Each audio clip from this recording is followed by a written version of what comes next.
follow, Randy. Come follow. Okay, I wrote mine down, not to be cheesy, but I don't want to forget anything. My name is Caitlin, and I am Pam's maid of honor. I'd like to start with a quote that I've had marked in my Bible since Pam and I met in 8th grade. I've had her name in parentheses right next to this verse. It's from the book of Sirach. A faithful friend is a sturdy shelter. He who finds one finds a treasure. A faithful friend is beyond price. No sum can measure his worth. A faithful friend is a life-saving remedy, such as he who fears God finds. For he who fears God behaves accordingly, and his friend will be like himself. This could sum up the gift of friendship that Pam has given to me. You may ask, friend or sister, but to me, Pam is both. I could affectionately call her my sister from another mother. We have known each other since about the 8th grade, during which time Pam's brothers were teasing her endlessly and driving her nuts. She was in need of a sister, and we have called each other that ever since.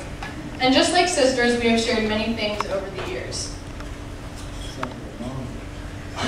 Thousands of cups of Starbucks coffee, high school homecomings and proms, sleepovers, challenge meetings, planning skits and retreats, summer camps, college graduations, wedding preparations, engagements, making meals together, running the Clear Creek Trail, family deaths, new births, pregnancy tests, mine, not hers,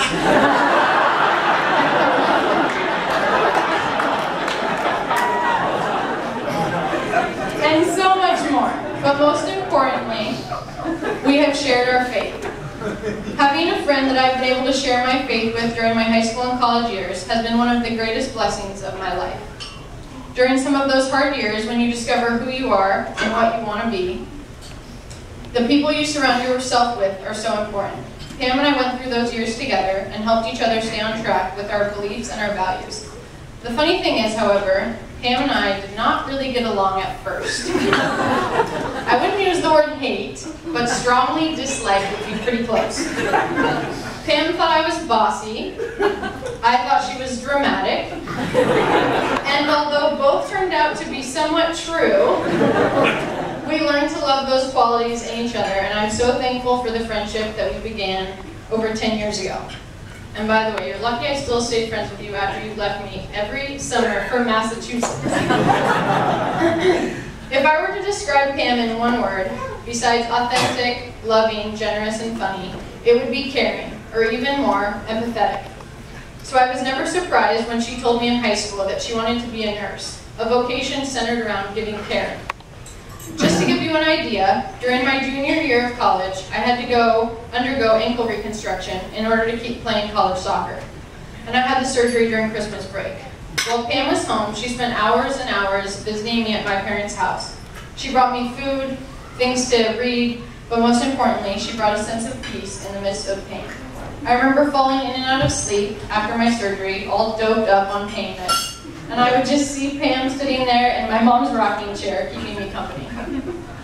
On a more humorous note, there is the story that my husband Casey told me after we had Pam over for dinner one night. She had just moved to Pullman and started working at a hospital. My husband Casey was asking her about how she liked her new job. In typical Pam fashion, she got so excited telling Casey about a procedure or something that she was doing that her arms started flailing about, and she ended up spilling her whole cup of water all over the floor. But those of us who know her better understand that this is actually quite normal for Pam. Oftentimes, Pam forgets that she's hanging out with non-nurse type people, and she starts using all types of big words that actually make us feel quite stupid. We talk about the food we just ate, and Pam talks about her pyloric sphincter,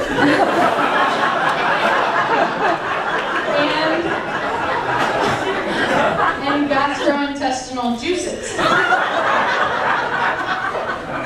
We talk about getting our blood drawn, and Pam says, "Oh, you probably just have a collapsed vein." We talk about our acne, and Pam says we have folliculitis. The first time Pam visited me when I was pregnant, she came running into our condo, gave me a big hug, and asked if she could please feel my fundus.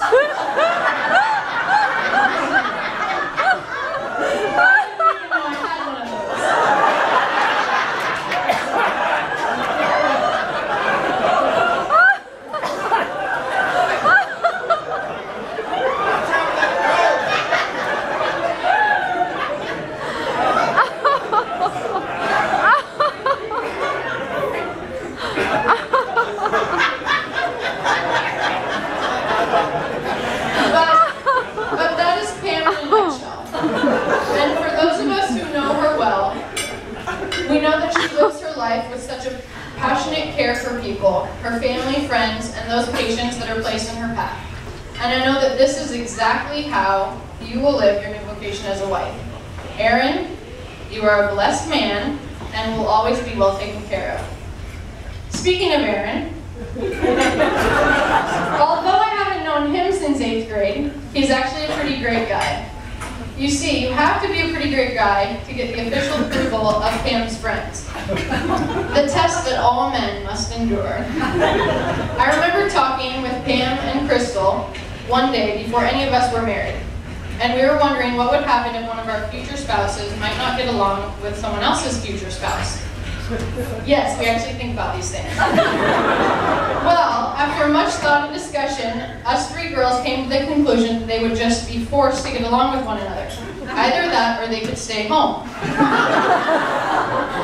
But after the first dinner that we had with Aaron at our condo, all the girls noticed that the guys had been chatting it up in the family room with no problem. Plus, since Aaron and my husband Casey share a freakish love and interest for economics, he had officially been approved. P.S. Aaron, if you want me to love you even more, consider getting a job in Seattle after your PhD. It really has been wonderful to share many meals and visits getting to know you, Aaron, and to see the love that you have for my best friend. Although I don't really want to share the title of best friend with you, in my 2 years of obvious marriage expertise, I have come to realize that this is essentially what this relationship is about. A best friend, a spouse, a gift that God has given you to share in this beautiful vocation and adventure together. Thank you for letting me be a part of your wedding day, and my prayer for you both is that you may have a joy-filled marriage. Not just happiness that the world can bring to you, but a joy that only God can give to you both. I love you both, and here's to Pam and Aaron.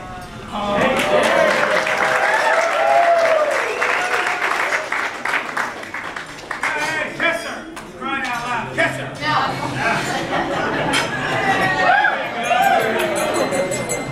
That's the neighbors. you may have noticed that I had a little sidekick up here with me.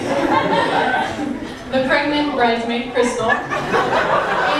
And we actually have a toast from someone who would be a bridesmaid if she could be here, and she wanted to send some words along to mostly the brides, but a little bit to Aaron. You know who this is from? This is from Monique, who would be here if she could. Dear Pammy, hola amiga. I couldn't let this day go by without writing you a note to tell you how happy I am for you.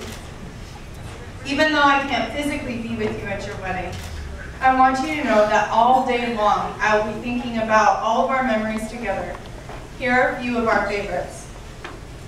Our trip to Lake Chelan, listening to Bill Cosby tapes in the car ride, swimming all day long, walking to the ice cream shop, watching part of Monty Python with your brothers, saying our night prayers together, finding a striped rock and each of us making a wish with it. Also, my many sleepovers at your house, lighting candles in your room, listening to Diana Ross hits, watching Jeeves and Rooster episodes, listening to you as you practice piano for an hour, reading each other's diary entries, talking about our boy dramas, writing a note to you on your marker board before leaving. Our best friend codes, how we always wore our best friend necklaces, we were planning on going to Boston College together after high school, and our famous phrase, "One plitze," Pig Latin for no split. I really could go on and on with memories of our years together, but I'd rather not bore you to death as you celebrate your wedding. Instead, I want to thank you from the bottom of my heart for one very important moment of my own past. In the late summer of 2000,